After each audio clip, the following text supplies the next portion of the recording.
Hello student, welcome to my channel Sarvan lecturer. आज मैं आपको बताऊंगा जो आपका क्लास 10 गणित है यानी कि मैथ है, उसके बहुत सारे इंपॉर्टेंट क्वेश्चन जो आपकी बोर्ड एग्जाम के लिए मोस्ट इंपॉर्टेंट है। जैसा कि पहला क्वेश्चन ही देख सकते हो, ये आपके बोर्ड एग्जाम के लिए बहुत ही ज्यादा इंपॉर्टेंट है कि सिद्ध कीजिए √5 एक अपरिमेय संख्या। ये बोर्ड एग्जाम के लिए मोस्ट इंपॉर्टेंट है, तो आप लोग वीडियो को लास्ट तक देखना, वीडियो को लाइक कर देना। अगर आप चैनल पर नए हो तो सब्सक्राइब कर लेना। और क्लास 10 मैथ की पूरी तैयारी करने वाले हैं सब कुछ, ठीक है। जितने भी आपके दीर्घ उत्तरीय प्रश्न है, बहुविकल्पीय, अतिलघु उत्तरीय, एक एक नंबर वाले, चार चार नंबर वाले, सारी चीजें, तो आप लोग चैनल को सब्सक्राइब करके जुड़ जाओ, क्योंकि हम लोग बहुत अच्छे से मैथ की तैयारी करने वाले हैं। तो आप लोगों का पहला क्वेश्चन है कि सिद्ध कीजिए √5 एक अपरिमेय संख्या है। ये बोर्ड एग्जाम के लिए मोस्ट इंपॉर्टेंट है।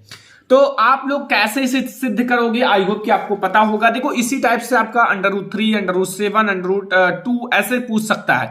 तो मतलब रूल यही है, जहां √5 होगा, अगर √2 पूछे बोर्ड एग्जाम में तो वहां √2 कर देना बस, ठीक है। देखो, आपको कॉन्सेप्ट समझना है, ठीक है। अगर √2 आ जाए बोर्ड एग्जाम में तो भी आप इसी टाइप से करना, लेकिन √5 आपकी बोर्ड एग्जाम के लिए सबसे ज्यादा इंपॉर्टेंट है। तो आपको सबसे पहले क्या मानना है, मानना √5 जो है क्या है, एक परिमेय संख्या है। क्या है? एक परिमेय संख्या है। मतलब आपका अपरिमेय है लेकिन उसके उल्टा मान लेना है। आपका क्या है? एक परिमेय संख्या है। चलो, अगर आपका ये परिमेय संख्या है तो आपको एक रूल पता होगा कि परिमेय संख्या को हम लोग क्या कर सकते हैं, √5 जो परिमेय संख्या होता है उन्हें हम P/Q के बराबर लिख सकते हैं। किसके बराबर लिख सकते हैं? P/Q के बराबर। इतना याद रखना, ये आपके लिए एक कॉन्सेप्ट है, ठीक है। अब यहां आपका जहां आप लोगों का यहां P/Q क्या है, जहां आपका P और Q क्या है, सह अभाज्य संख्याएं हैं। याद रखना, सह अभाज्य संख्याएं हैं। ओके, कोई दिक्कत नहीं है, क्योंकि ये आपका सहअभाज्य संख्याएं हैं जिनका उभयनिष्ठ गुणनखंड 1 होता है, यानी कि HCF 1 होता है। लेकिन एक बात और याद रखना, जहां आपका Q जो है ना, ये Q is not equal to 0। ये जो आपका Q है ना, ये 0 के बराबर नहीं होना चाहिए, ठीक है। ये आपको याद रखना है। अब इतना होने के बाद आप क्या करो, दोनों पक्षों का वर्ग करना है। दोनों पक्षों का वर्ग करने पर, दोनों पक्षों का वर्ग करने पर, दोनों पक्ष का आप वर्ग कर लो। जैसे ये आप लोगों का है √5 का आप वर्ग कर लो, एक पक्ष आपका ये है, एंड एक पक्ष आप लोगों का है P/Q का वर्ग कर लो।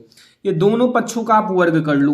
ओके, जब हम लोग वर्ग करेंगे, जो ये आपका √5 है ये 5 के बराबर हो जाएगा, और ये P²/Q² के बराबर हो जाएगा।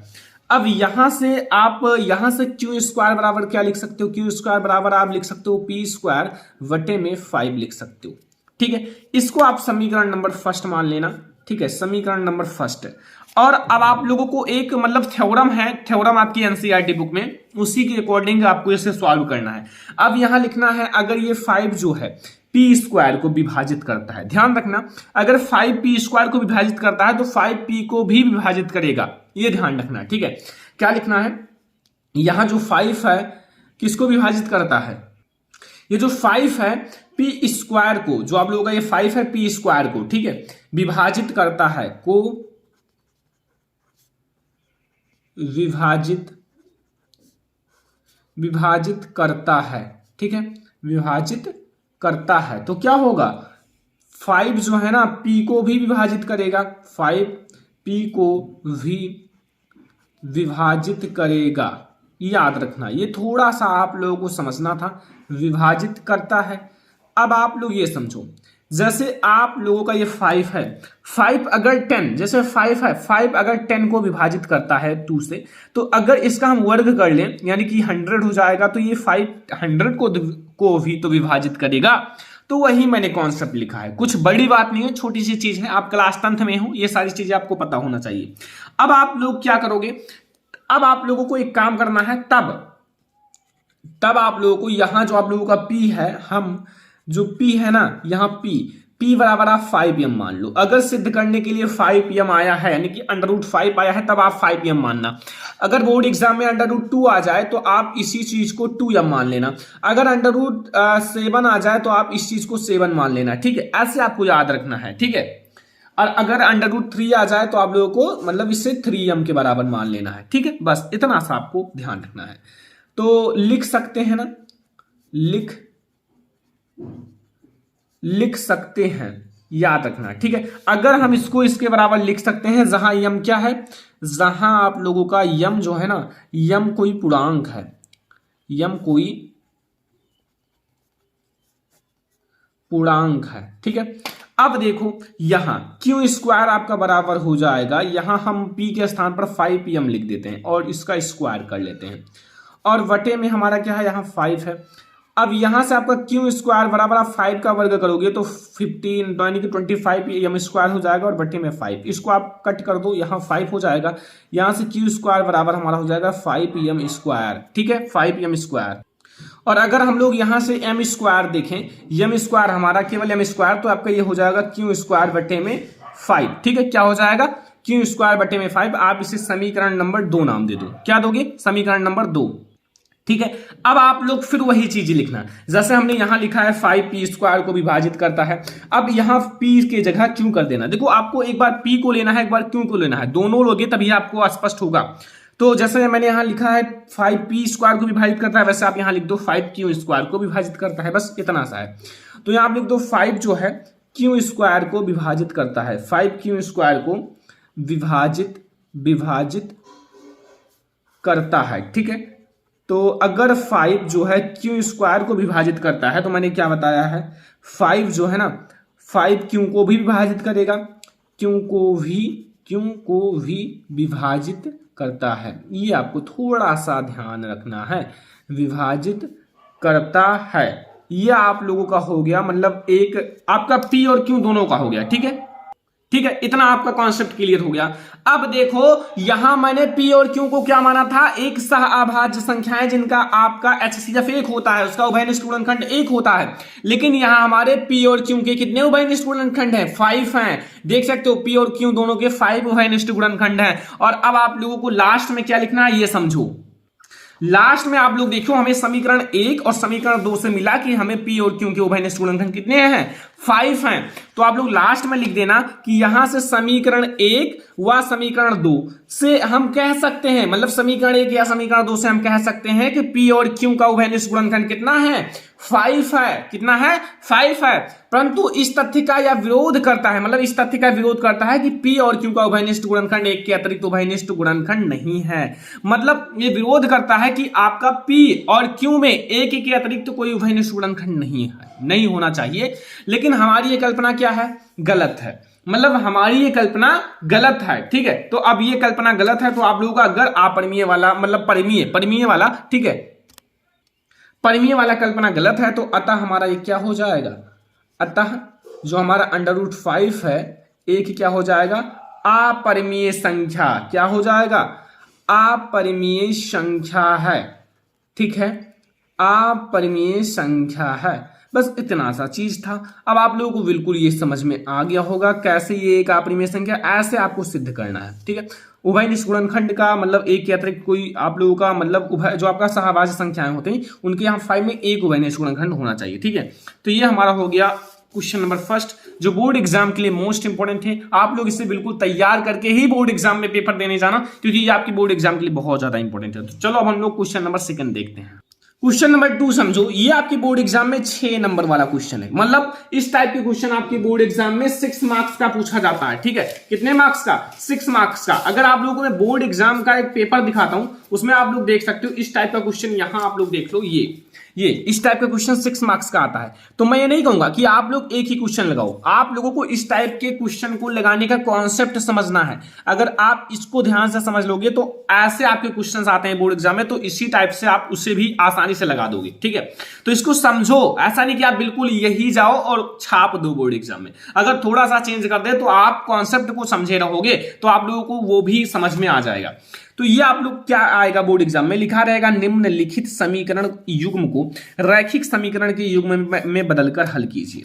आपका यहां देखो 5/x-1 + 1/y-2 बराबर 2, ठीक है, एंड 6/x-2 एंड -3/y-2 बराबर 1। ये आप लोगों का है आपको मतलब एक समीकरण है। इसको सबसे पहले हमें रैखिक समीकरण मतलब एक सरल सा समीकरण में व्यक्त करना। तो इसके लिए आप क्या करोगे, ये आपको सबसे पहले समझना है ना। तो सबसे पहले आप यहां एक काम करो, सबसे पहले आप मान लो क्या, अब हल आप लोग लिख लो और आप लोग ध्यान से समझना, आपके लिए क्वेश्चन हार्ड है क्योंकि 6 मार्क्स में क्वेश्चन हार्ड ही आता है, ये समझते रहना। तो यहां आपको मानना है, माना जो हमारा 1/x-1 है, क्या है यहां, अगर हम यहां से देखें, यहां से 1/x-1 मतलब अभी आपको समझ में आ जाएगा, कोई दिक्कत नहीं है, ठीक है। इसको हम क्या मानेंगे, a मान लेंगे, ठीक है, तथा 1/y-2 इसको हम v मान लेते हैं। देखो ये दोनों में है ना, तो v मान लो। अब अगर ऐसा मान लिए ना, तो अब हम तब समीकरण दी गई समीकरण, तब दी गई समीकरण जो आपको ऊपर समीकरण दिया हुआ है, ध्यान से समझना, यहां हम समीकरण को क्या लिख सकते हैं, यहां 5 है तो मैं 5 को आगे मतलब कर लेता हूं कॉमन, और यहां 1/x-1 लिख सकता हूं। देख लो ध्यान से यहां इस चीज को, एंड प्लस यहां मैं 1, यहां तो 1 ही है तो यहां कोई नहीं, आपको ऐसे ही लिख देना है, बराबर 2, ठीक है। और यहां से मैं 6 कॉमन ले लेता हूं, तो यहां हमारा हो जाएगा 1/x-1, एंड यहां से मैं -3 कॉमन ले लेता हूं।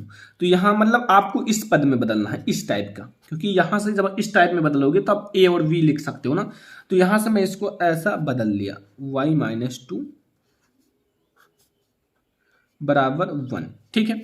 इसको आप मतलब एक समीकरण नाम दे दो, ये समीकरण फर्स्ट है, ये हमारा समीकरण सेकंड है, ठीक है।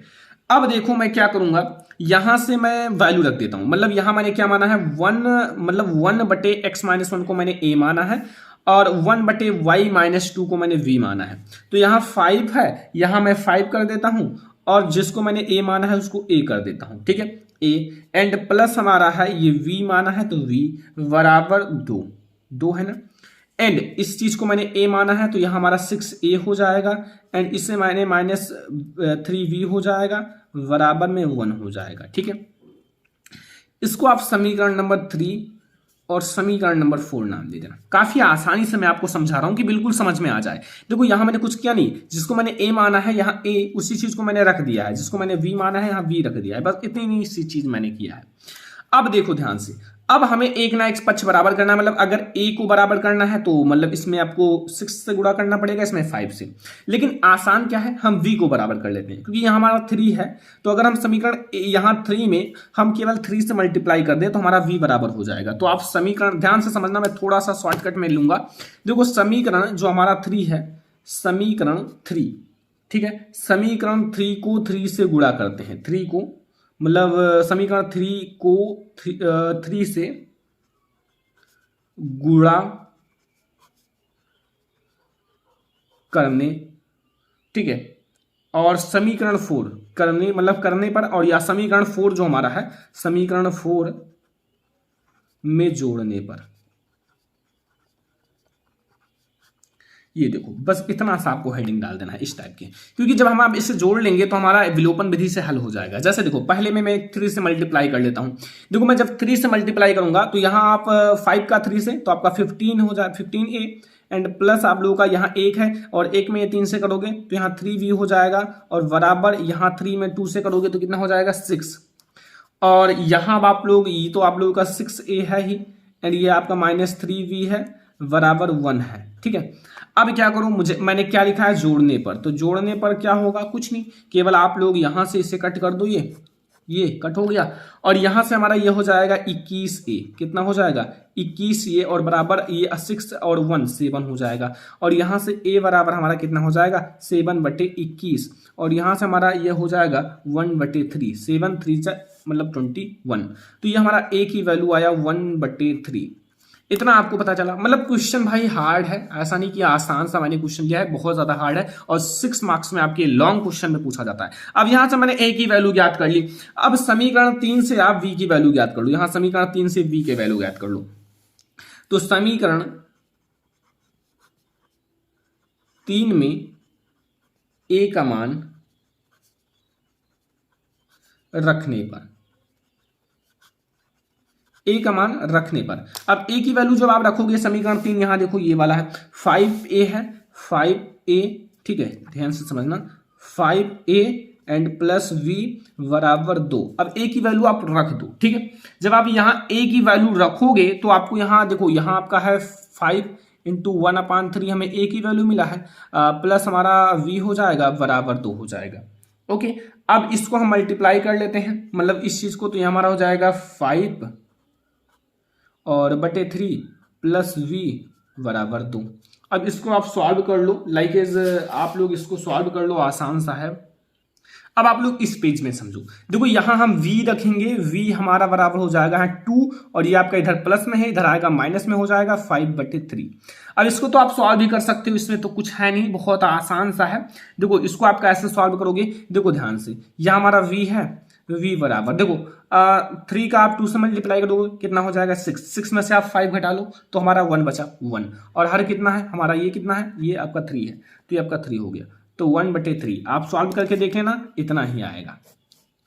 तो हमें v की वैल्यू, v बच्चा पार्टी 1/3 ही मिला, मतलब a की वैल्यू भी हमें 1/3 मिला और v की वैल्यू भी हमें 1/3 मिला, ठीक है। अब आप क्या करोगे, अब हमें a और v दोनों की वैल्यू मिल गई है ना, तो अब हम क्या करेंगे, ध्यान से समझना, यहां मैंने a और v किसको माना था, यहां देखो 1/x-1 को a माना था और 1/y-2 को v माना था। अब यहां आप लोग क्या करोगे, अब यहां आप लोग ध्यान से समझना, बहुत आसान सा क्वेश्चन अब आप लोग को लगेगा, बस आपका लास्ट पॉइंट है, a बराबर हमारा है 1/3 मिला है और v बराबर भी हमें 1/3 के मान कहां रखोगे बच्चा पार्टी, 1/x-1 1 है, ठीक है, एंड बराबर a की वैल्यू आप रख देना यहां जहां a है, तथा 1/y-2 बराबर v में रखने पर, अब यहां आप मान रख दो, वैल्यू रख दो, लाइक इज आपका यहां 1/x-1 ये बराबर a है, a की वैल्यू हमें कितना मिला है 1/3, ठीक है। तो इसको अगर आप सॉल्व करोगे तो कितना आएगा, यहां से हमारा हो जाएगा x-1 बराबर 3 और यहां से x बराबर हमें मिलेगा, यहां से 3 और प्लस 1 और ये आपका x बराबर हमें 4 मिल गया, तो यहां से x की वैल्यू हमें 4 मिल गई, ठीक है। अब y की वैल्यू कितनी मिलेगी, अब y की वैल्यू भी आप याद कर लो, हमने इसको क्या माना था v, तो यहां से हम अपना y-2 मतलब यहां y-2 बराबर v, और v की वैल्यू कितनी है, v की वैल्यू आप लोग बताओ बच्चा पार्टी कितना है, तो v की वैल्यू आप लोग देख लो, यहां से 1/3 ही है ना, तो 1/3 है, फिर इसे आप क्रॉस मल्टीप्लाई करा लो, यहां से y-2 बराबर 3 और यहां से y बराबर हमें मिलेगा 3 + 2 और यहां से y की वैल्यू हमें 5 मिल गया, बस क्वेश्चन फिनिश हो गया। देखो x की वैल्यू हमें 4 मिला, y की वैल्यू हमें कितना मिला 5, तो यहां से हमें समीकरण युग्म का जो हल है ना, मतलब समीकरण यही आपका सॉल्व हो गया, हमें x और y की वैल्यू ही ज्ञात करनी थी, तो समीकरण युग्म का हल x बराबर कितना मिला 4 मिला तथा y बराबर कितना मिला, y बराबर 5 है, बस यही आप लोगों का मतलब यही हमें निकालना था x और y की वैल्यू। देख सकते हो ये क्वेश्चन लॉन्ग क्वेश्चन में आता है, इसलिए मैंने आप लोगों को समझा दिया। अब कॉन्सेप्ट क्या है, अगर यहां थोड़ा सा चेंज कर दिया जाए, यहां अगर 7 कर दिया जाए या फिर 8 कर दिया जाए तो कहोगे सर आपने पढ़ाया ही नहीं था। देखो भाई थोड़ा सा चेंज हो सकता है क्योंकि बोर्ड एग्जाम है, एक जैसा क्वेश्चन ना आए, थोड़ा सा चेंज कर दे, यहां जहां 6 है यहां आपका 5 कर दे, तो फिर आपको मतलब यहां 1/मतलब x-1 तो मानना ही पड़ेगा, जहां 6 मैंने a लिखा है, जहां मैंने यहां आपका 6a लिखा है, यहां आप लोग भाई 5a लिख दो, अगर 4a आए 4a लिख दो, इतना सा है। अब आप लोग मतलब ऐसे कॉन्सेप्ट को समझो कि मैं क्या समझा रहा हूं। अगर मैंने सिद्ध कराया √5 एक अपरिमेय संख्या है तो उसी कॉन्सेप्ट पर आप √3 भी कर सकते हो, √7 भी कर सकते हो, √5 भी कर सकते हो, अगर आपके पास थोड़ा सा कॉमन सेंस है तो, ठीक है। वरना आप लोग मतलब जैसा बताए हैं वैसा आप लोग छाप लोगे, तो आप लोग समझो जो मैं आपको बता रहा हूं उसका कॉन्सेप्ट समझो, ओके। तो ये हमारा सबसे ज्यादा इंपॉर्टेंट चीज है। तो ये आपको समझ में आया, ये आपको बिल्कुल समझ में आ गया होगा ये क्वेश्चन। अब आप लोग ये क्वेश्चन बिल्कुल सॉल्व कर लेना और मतलब रिवीजन कर लेना, बोर्ड एग्जाम में अगर 6 मार्क्स का आएगा और अगर आपने सही से नहीं पढ़ा, अब आप छोड़कर चले आए तो समझ लो आपका 1% मार्क्स कम हो गया, और 1% नहीं, एक नंबर बहुत ज्यादा हो जाता है, एक नंबर से बच्चे फेल हो जाते हैं, ठीक है। तो ये आप लोग समझना। यहां आप लोग देखो तीसरा क्वेश्चन, ये आपका हाइट एंड डिस्टेंस का सबसे ज्यादा एंड वायरल क्वेश्चन है जो बोर्ड एग्जाम में लॉन्ग क्वेश्चन में पूछा जाता है, मतलब 6 मार्क्स का। अब आप लोग ये समझो, सबसे पहले ये क्वेश्चन आप लोगों को बिल्कुल सॉल्व करके ही जाना है। मैं आपको ये बता दे रहा हूं कि बिल्कुल हल करके ही जाना है बस, ठीक है। अब आप सबसे पहले क्वेश्चन को समझो, उसको पढ़ो कि आखिर क्वेश्चन में क्या रहा है। डायरेक्ट आप मतलब लिखना ना स्टार्ट कर दो, ओके। तो चलो देखते हैं। देखो लिखा हुआ है आंधी आने से एक पेड़ टूट जाता है। एक पेड़ जो है ना वो टूट जाता है और टूटा हुआ भाग इस तरह मुड़ जाता है। मतलब उसका जो पेड़ का टूटा हुआ भाग इस तरह मुड़ जाता है कि पेड़ का जो शिखर, जो मतलब पेड़ टूट जाता है तो वो टूट कर जो पेड़ का शिखर जमीन को छूने लगता है। तो ये तो भाई ऑटोमेटिक है कि जब ऊपर से कोई टहनी टूटेगा तो वो भाई जमीन को छुएगा। तो वही चीज कहा गया है कि शिखर जो है जमीन को छूने लगता है और इसके साथ 30 डिग्री का कोण बनाता है। बहुत हार्ड क्वेश्चन है, मतलब कठिन क्वेश्चन है, छोटा सा क्वेश्चन नहीं है। अभी आप लोग जब लगाऊंगा तब देखना। 30 डिग्री का कोण बनाता है। पेड़ के पाद बिंदु की दूरी जहां पेड़ का शिखर जमीन को छूता है 8 मीटर है। तो पेड़ की ऊंचाई ज्ञात कीजिए। आपको पूरे पेड़ की ऊंचाई ज्ञात करना है। कॉन्सेप्ट को मत समझो, इसमें सबसे ज्यादा हाइट एंड डिस्टेंस के इंपॉर्टेंट चीज होते हैं चित्र, फिगर समझना सबसे ज्यादा इंपॉर्टेंट है, ठीक है। तो सबसे पहले हम लोग समझेंगे फिगर। अब आप लोग समझो, सबसे पहले मैं आपको फिगर समझाता हूं। अगर आपको फिगर समझ में आ गया ना, जिंदगी में कभी भूल नहीं पाओगे ये क्वेश्चन, क्योंकि आपको मतलब फिगर अगर आप बना लेंगे तब तो भाई बहुत आसान हो जाएगा। देखो सबसे पहले मैं एक पेड़ मान लेता हूं, ठीक है। पेड़ मैं यहां मान लेता हूं, मतलब एक रेखा के द्वारा ये ऐसे। आप बोर्ड एग्जाम में स्केल से खींचना, कोई गलती ना हो। ये मैंने एक पेड़ मान लिया, ठीक है। और मतलब ये धरातल एक मान लो, ये धरातल, ठीक है। अब ध्यान से समझना, मैं आपको जो समझा रहा हूं, मतलब ये पेड़ जो हमारा ये क्या है, पी है। पेड़ को थोड़ा डिजाइन दे दिया जाए कि लगे भाई पेड़ है। ये खजूर का पेड़ है, तो ये हमारा है। अब देखो यहां हमारा पी है, ये हमारा पी है एंड ये हमारा क्या है, क्यू है। माने अब ये हमारा क्या है, पी क्यू एक क्या है, पेड़ है, ठीक है। अब ये ध्यान से सुनना, कहीं से ये टूट जाता है। लाइक ऐसा नहीं कि मतलब निर्धारित है कि यहीं से टूटेगा, नहीं, आप कहीं से भी तोड़ सकते हो। तो मैंने मान लिया कि यहां से टूट जाता है, चलो यहां से टूट जाता है ये। अब यहां मैंने एक बिंदु नाम दे दिया आर। अब यहां से टूट कर किसको छूता है, धरातल को, यानी कि यहां नीचे छू लेता है ये, इस टाइप से। तो इसको छू लेता है, मतलब अब ये पेड़ जो है ना, ये चीज जो है यहां आ गया, मतलब ये जो टहनी है यहां आ गया, ठीक है। ये आपको समझना, थोड़ा सा पॉइंट समझना, अभी आपको पूरा समझ में आ जाएगा, कोई दिक्कत नहीं है। सबसे पहले आप ये समझो कि कितने डिग्री का कोण बनाता है, 30 डिग्री का। तो जब ये पेड़ मतलब जमीन को छूता है तो 30 डिग्री का कोण बनाता है। कितने डिग्री का, 30 डिग्री का। अब ये क्या है, ये क्या है बच्चा पार्टी, ये ध्यान से समझो। ये हमारा पेड़ का टूटा हुआ भाग है ना, तो ये आप लिख लो कि मतलब एग्जामिनर डिस्टर्ब ना हो, पेड़ का टूटा हुआ भाग, ठीक है। ये हमारा पेड़ का टूटा हुआ भाग है और ये हमारा पृथ्वी तल है। बस इतना सा आपका फिगर है। ये टूट कर यहां आ चुका है। अब हमें पूरे पेड़ की ऊंचाई ज्ञात करना है, मतलब हमें ये चीज हमें पूरा पी और क्यों ज्ञात करना है। लेकिन 8 मीटर कुछ दिया है, वो आप ध्यान से समझो। 8 मीटर मतलब क्या है, मतलब पेड़ शिखर से जमीन को छूता है, मतलब ये है बच्चा बाटी 8 मीटर। तो इसको भी मैं यस नाम दे देता हूं, यस। और ये हमारा है 8 मीटर, ये 8 मीटर है, ठीक है। अब फिगर बिल्कुल समझ में आ गया होगा। अगर ना समझ में आए वीडियो को पीछे करके दोबारा एक बार समझ सकते हो। अब मैं आपको समझाता हूं कि इसमें लिखा क्या है, ये समझो। मैंने क्या किया है कि माना पी क्यों एक पेड़ है। देखो भाई आप फिगर सही लिख सकते हो, माना पी क्यों एक पेड़ है। देखो कोई जरूरी नहीं कि आप इतना लिखो, जो आपको समझ में आए उतना ही लिख देना, ठीक है। और ये लिखने का सबसे सही तरीका है कि एक लाइन खींचो और लिख दो, एक लाइन खींचो लिख दो, ठीक है। जैसे मैंने सबसे पहले पी क्यों एक पेड़ खींचा, तो यहां लिख दो कि माना पी क्यों एक पेड़ है जो बिंदु आर से टूटकर जमीन पर गिर गया है। मतलब यहां बिंदु आर से ये टूटकर कहां गिर गया, ये जमीन पर, ये जमीन पर गिर गया है, ठीक है। तो बिंदु आर से टूटकर जमीन पर गिर गया है और पेड़ की ऊपरी भाग आर पी, ये क्या है, आर एंड पी। पेड़ का ऊपरी भाग आर पी, ऊपरी सिरा पी भूमि पर बिंदु एस को छू रहा है। ये जो पी है ना, ये पी यहां भूमि पर बिंदु एस को छू रहा है, ठीक है। अब यहां आ जाओ कि बिंदु एस की पेड़ से दूरी एस क्यू बराबर 8 मीटर है। यहां से जो एस क्यू है ना, एस क्यू, ये चीज, ये हमारा 8 मीटर है। लिखा है सीधा, इसमें कोई मतलब कंफ्यूजन है नहीं।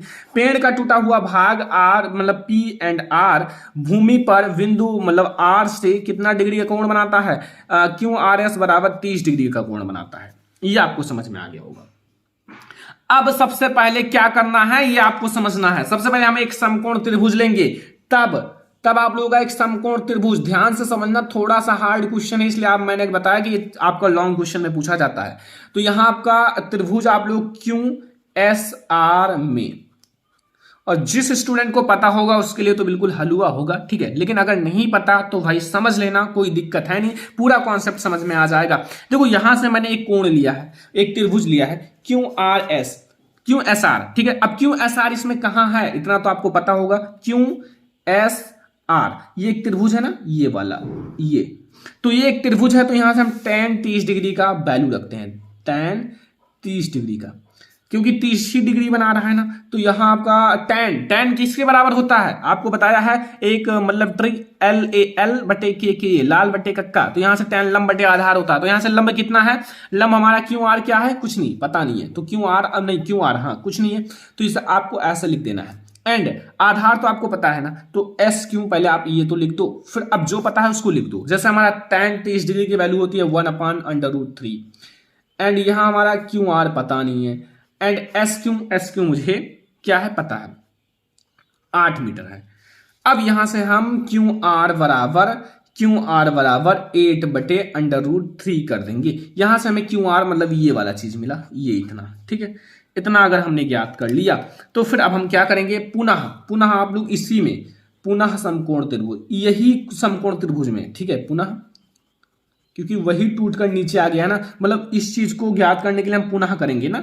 तो पुनः हम लोग समकोण त्रिभुज क्या है, QSR में हम लोग क्या करेंगे, कॉस, जैसे हमने tan लगाया था तो यहाँ कॉस लगाना, कॉस, और हमारा 30 डिग्री रहेगा, वैल्यू उतना ही रहेगा, बराबर। अब कॉस किसके बराबर होता है, आधार बटे कर्ण। तो आधार हमारा ये है एस क्यू हमारा आधार है, और कर्ण हमारा कितना है, कर्ण हमारा RS है ना, या फिर SR है, ये वाला, ये कर्ण है जो मतलब लंब और आधार को जोड़ता है। तो अब आप लोग ध्यान से समझना, 30 डिग्री की वैल्यू होती है √3/2 बराबर हमारा इसका है 8 मीटर, और ये हमारा है SR पता नहीं है, ठीक है।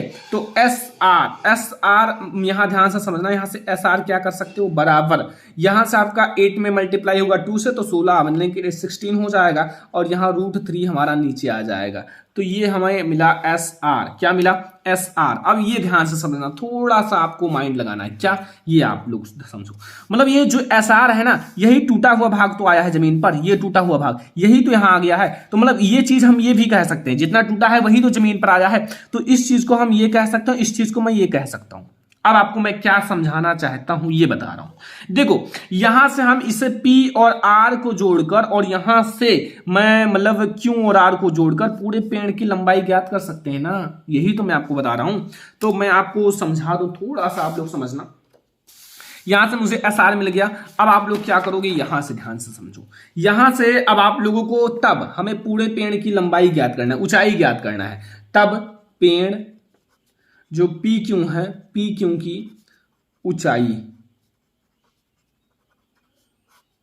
बराबर हमारा PR है प्लस QR है, क्या है, PR प्लस QR। मतलब अब यहां देखो, ये मैंने P मतलब R, और यहां देखो मैंने इसे लिखा है P एंड R, यहां देखो P and R and Q and R, ये हमारा पूरे पेड़ की लंबाई है। और इसी चीज को मैं क्या लिख सकता हूं, इसी चीज को मैं SR मतलब SR प्लस QR, इसी चीज को मतलब इस चीज को मैं इसके बराबर भी लिख सकता हूं, SR, ठीक है। तो कोई दिक्कत नहीं, इस चीज को आप ऐसा भी लिख सकते हो, ये ध्यान रखना। अब आप लोग बताओ SR की वैल्यू कितनी है, SR की वैल्यू हमारा 16√3 है।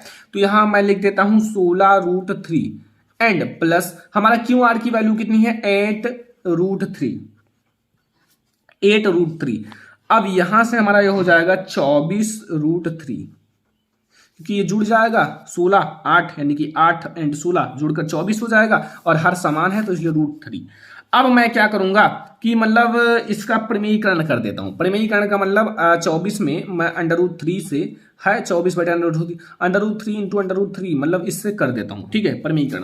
तो यहां हमारा हो जाएगा 24√3 बटे में हमारा 3 हो जाएगा। यहां से मैं इसे कट करूंगा 8 हो जाएगा। तो यहां से हमें कितना मिलेगा, 8√3 मीटर। ये हमें पूरे पेड़ की ऊंचाई मिल गई, 8√3 मीटर, या फिर आप यहां से 8 इंटू आप √3 की वैल्यू कितनी होती है 1.73 बराबर आप इसे मल्टीप्लाई करोगे तो 13.84 मीटर आ जाएगा। तो यहां से मुझे क्या मिल गया, ये आपका दोनों सही है, चाहे आप इसे आंसर लिख दो चाहे आप इसे आंसर लिख दो। तो यहां से मुझे क्या मिला, पेड़ की ऊंचाई हमें कितना मिला, अतः पेड़ की ऊंचाई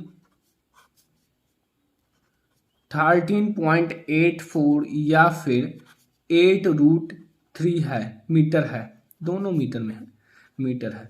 तो ये हमारा हाइट एंड डिस्टेंस का एक इंपॉर्टेंट क्वेश्चन। देखो आज मैंने वो क्वेश्चंस बताए हैं जो बोर्ड एग्जाम के लिए सबसे ज्यादा इंपॉर्टेंट है। बोर्ड एग्जाम में 100% पूछा जा सकता है, और हाँ 6 नंबर वाले क्वेश्चन और 4 नंबर वाले क्वेश्चन। तो अब मैं आप लोगों को अगला वीडियो आपकी मैथ में जितने भी आपके बहुविकल्पीय प्रश्न हैं, बहुविकल्पीय उसका वीडियो लाऊंगा, और फिर आपके 2 वीडियो में दीर्घोत्तरीय प्रश्न समाप्त हो जाएगा। दीर्घोत्तरीय जितने भी महत्वपूर्ण है, इसलिए मैं आपको कह रहा हूं कि चैनल को सब्सक्राइब कर लो, और जितने भी आपको कोई दिक्कत हो, किसी भी क्वेश्चन में दिक्कत हो, कमेंट कर दो, ठीक है। मैं आप लोगों का पूरा सॉल्व कराऊंगा। और ये क्वेश्चन अगर आपको पसंद आया हो, ये वीडियो अगर आपको पसंद आया हो, लाइक करना यार, शेयर करना अपने फ्रेंड्स के साथ, चैनल पर नहीं तो सब्सक्राइब भी कर लेना। हम लोग ऐसे ही और बहुत सारे मैथ के क्वेश्चन देखेंगे, क्योंकि हम लोग टॉप करेंगे और 90% मैथ में लाएंगे। तो ये मैं आप लोगों को गारंटी देता हूं, लेकिन आप लोग पहले ध्यान से देखो जितनी चीजें मैं आपको बता रहा हूं। अब यहां से ये क्वेश्चंस बहुत ज्यादा इंपॉर्टेंट, थोड़ा सा कॉन्सेप्ट बदल सकता है बस। तो ये आप लोग वीडियो को लाइक करना, शेयर करना अपने फ्रेंड्स के साथ, चैनल पर नहीं तो सब्सक्राइब करना। चलो फिर मिलते हैं नेक्स्ट इंपॉर्टेंट मैथ की वीडियो में, तब तक के लिए धन्यवाद।